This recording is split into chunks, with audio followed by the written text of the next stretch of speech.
Hey, what's going on, CoinApp TV subscribers? Robert Welkin here. In this video, I want to do a review for The Golden Sword, another classic Shaw Brothers movie from 1969, directed by Lo Wei.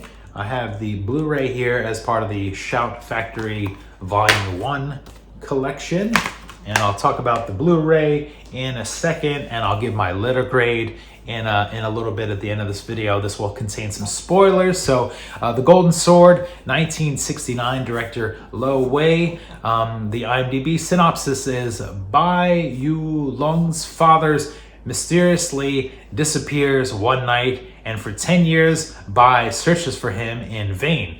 Finally, he decides to head to the far north part of the country with the hope that he can find a clue in that region.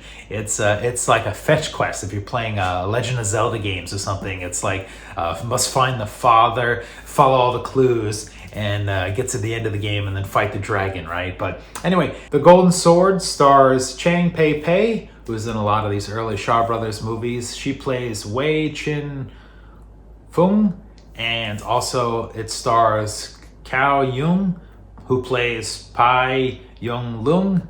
Apologies if I'm not pronouncing any of those names correctly. I'm pretty sure Cheng Pei-Pei is the way you say that. But Young's father, Pai Chen-Lung, who's played by Lo Wei, is mysteriously swept away in the opening of the film. We jump ahead years later, and the son seeks to find him out.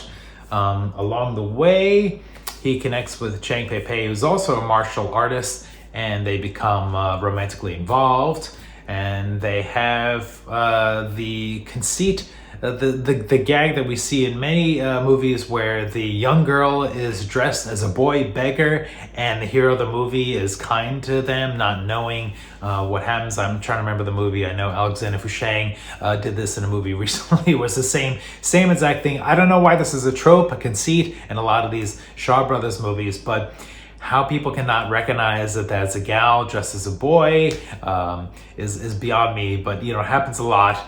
But I do like that she's kind of like, Cheng Pei-Pei is kind of like part of this beggar clan thing. They've got their own little group there that they get together, and there's actually a little bit of a dance number that they do about 30 minutes into the movie. It was kind of silly.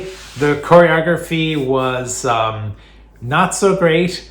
I can't really judge on the singing, but I was just kind of laughing when I was watching this. I was like, what the heck is going on here with this musical number? It was definitely high art and not as stylized and as cool as Natu Natu from RRR. If you've seen that Indian film, you'll know what I'm talking about. But anyway, we get some fighting in the little town there before the musical number, and we get to establish that, you know, everybody's a martial artist, and the hero, the son, is connecting with her, and she's going to sort of help him along to find out where the missing dad is. So let me get back to my notes here. The middle part of the movie, we meet the Dragon Palace clan, who reside in a hidden lair. They turn out to be the villains of the movie, who enslave men and force them to work as we're told through an extensive flashback scene. More flashbacks in these early Shaw Brothers movies. It's okay if you have a good flashback or a compelling flashback. If you have a boring flashback,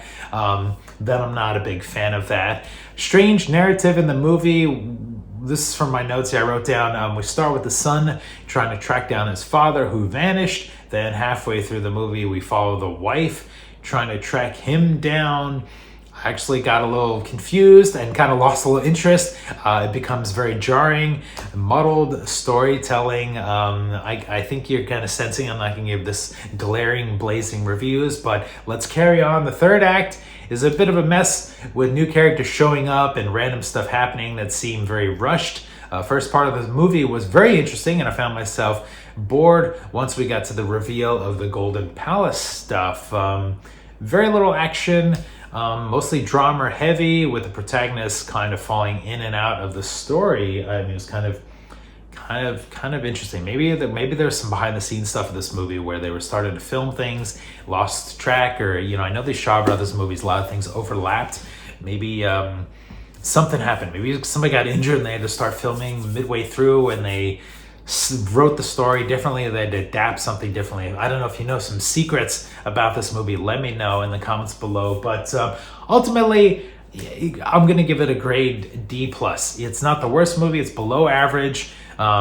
It's worth checking out. I do think the first half of the movie is kind of the highlight and the shine. If you do like to see a fetch quest happening in the movie, I think it's kind of cool. I also was thinking when I was watching this, the director's Lo Wei, and he kind of makes himself a little bit of the MacGuffin, like everybody wants to find Lo Wei, the dad in this movie, who mysteriously disappeared, or winds up at the this dragon.